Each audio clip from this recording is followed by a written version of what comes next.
ಜಮ್ಮು ಕಾಶ್ಮೀರದ ಪಹಲ್ಗಾಮ್ನಲ್ಲಿ 26 ಜನ ಧರ್ಮವನ್ನ ಕೇಳಿ ಮನಸೋ ಇಚ್ಛೆ ಗುಂಡು ಹಾರಿಸಿದ ಉಗ್ರರನ್ನು ಮಟ್ಟ ಹಾಕುವಲ್ಲಿ ಮಾನ್ಯ ಪ್ರಧಾನಿ ಮೋದಿ ಅವರು ಉತ್ತಮ ನಿರ್ಧಾರ ತೆಗೆದುಕೊಂಡಿದ್ದಾರೆ ಎಂದು ಸಂಸದ ಬಿವೈ ರಾಘವೇಂದ್ರ ಹೇಳಿದ್ದಾರೆ. ರಾಜತಾಂತ್ರಿಕ ಕೆಲವು ಕಟು ನಿರ್ಧಾರಗಳು ದೇಶದ ಪ್ರತಿಯೊಬ್ಬ ಪ್ರಜೆಯೂ ಹೆಮ್ಮೆ ಪಡುವಂತಹ ವಿಚಾರವಾಗಿದೆ.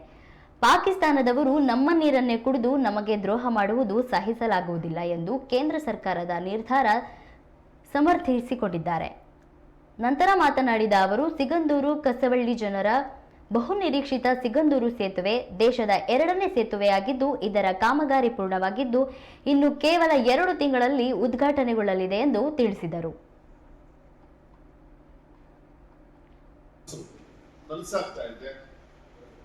ಒಂದು ಗ್ರಾಮ ಪಂಚಾಯಿತಿಯ ರಸ್ತೆಯನ್ನ ರಾಷ್ಟ್ರೀಯ ಹೆದ್ದಾರಿಯ ಮಾಡಿಸಿದಂತ ಕೀರ್ತಿ ಆಗಿನ ಲೋಕಸಭಾ ಸದಸ್ಯರು ನಿಕಟಪೂರ್ವ ಮುಖ್ಯಮಂತ್ರಿಗಳಂತ ಯಡಿಯೂರಪ್ಪನವರಿಗೆ ಸಲ್ಲುತ್ತೆ.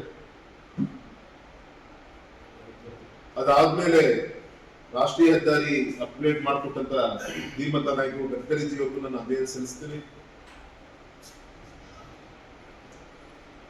ರಾಷ್ಟ್ರೀಯ ಹೆದ್ದಾರಿ ಘೋಷಣೆ ಮಾಡಿ ಗೊತ್ತಿರ್ಬೋದು, ಬರುವಂತ ನಮ್ಮ ಅನಂತಕುಮಾರ್ ಜಿಯವರು ಕೇಂದ್ರದ ಇದ್ದಾಗ ಬೆಂಗಳೂರು ಹೊನ್ನಾವರ ರಸ್ತೆ, ತುಮಕೂರು ಹೊನ್ನಾವರ ರಾಷ್ಟ್ರೀಯ ಹೆದ್ದಾರಿ ಘೋಷಣೆ ಮಾಡಿ 25 ವರ್ಷಗಳ ನಂತರ ವೈಡ್ನಿಂಗ್ ಕೆಲಸ ಈಗ ಆಗ್ತಾ ಇದೆ. ಅಂದ್ರೆ ಇವತ್ತಿನ ಜನ ಸರ್ಕಾರ ಯಡಿಯೂರಪ್ಪನವರ ಒಂದು ಮನವಿಗೆ ಗೌರವವನ್ನು ಕೊಟ್ಟು ರಾಷ್ಟ್ರೀಯ ಹೆದ್ದಾರಿಯಾಗಿ ಅಪ್ಗ್ರೇಡ್ ಮಾಡಿ ಹಿಂದಿನೇನೆ ಅನುದಾನವನ್ನು ಕೊಟ್ಟಂತ ಪ್ರತಿಫಲ ಇವತ್ತು ಕಳಸೋಳಿ ಸಿಗಂದೂರು ಸೇತುವೆ ಸಂಪೂರ್ಣವಾಗಿ ಮುಗಿಯುವ ಒಂದು ಹಂತಕ್ಕೆ ಬಂದಿದೆ. ಗುತ್ತಿಗೆದಾರರಿಗೆ ಸಮಯ ಕೊಟ್ಟಿರೋದು ನಾಳೆ ಆಗಸ್ಟ್ ವರೆಗೂ ಕೂಡ ಸಮಯ ಕೊಟ್ಟಿದ್ದಾರೆ ಫಿನಿಶಿಂಗ್ ಮಾಡ್ಲಿಕ್ಕೆ. ಆದ್ರೆ ಈಗ ಆಲ್ರೆಡಿ ಒಂದು ಹಂತಕ್ಕೆ ವೆಹಿಕಲ್ ನ ಮೂವ್ಮೆಂಟ್ ಮಾಡುವಂತ ಒಂದು ಬಂದಿರೋದ್ರಿಂದ ಈ ಮಳೆಗಾಲದಲ್ಲೇ ಅದನ್ನ ಲೋಕಾರ್ಪಣೆಯನ್ನು ಮಾಡಿ ಈ ಮಲೆನಾಡಿನ ಮುಳುಗಡೆ ಸಂತ್ರಸ್ತರಿಗೆ ಒಂದು ನೆಮ್ಮದಿಯ ಒಂದು ಜೀವನ ನಡೆಸಕ್ಕೆ ಒಂದೊಂದು ದಿನನೂ ಕೂಡ ಲೆಕ್ಕ ಹಾಕ್ತಾ ಇದ್ದಾರೆ. ಬೇಗ ಅದನ್ನ ಲೋಕಾರ್ಪಣೆ ಮಾಡಬೇಕು ಅಂತ ಕೂಡ ಕೇಂದ್ರದ ರಾಷ್ಟ್ರೀಯ ಹೆದ್ದಾರಿ ಭೂ ಸಾರಿಗೆ ಮಂತ್ರಿಗಳಂತ ಸನ್ಮಾನ್ಯ ಗಡ್ಕರಿ ಅವರಿಗೆ ವಿನಂತಿ ಪ್ರತಿಫಲ 4 ದಿನದ ಕೆಳಗೆ, 1 ವಾರದ ಕೆಳಗೆ ನರೇಂದ್ರ ಶರ್ಮಾ ಅಂತ ಹೇಳಿ ರೀಜನಲ್ ಆಫೀಸರ್ ಅವರ ಟೀಮ್ ವಿಸಿಟ್ ಮಾಡಿತ್ತು.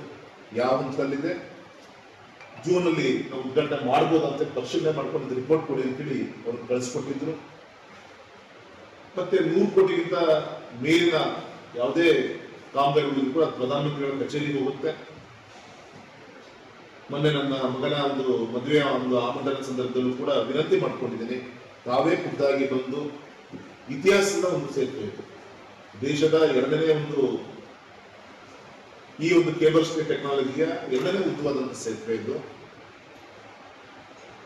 2ನೇದು ಅನೇಕ ದೇವಸ್ಥಾನಗಳಿಗೆ ಸಂಪರ್ಕ ಕೊಡುವಂತ ಒಂದು ಪವಿತ್ರವಾದಂತ ಒಂದು ಸೇತುವೆ ಆಗುತ್ತೆ.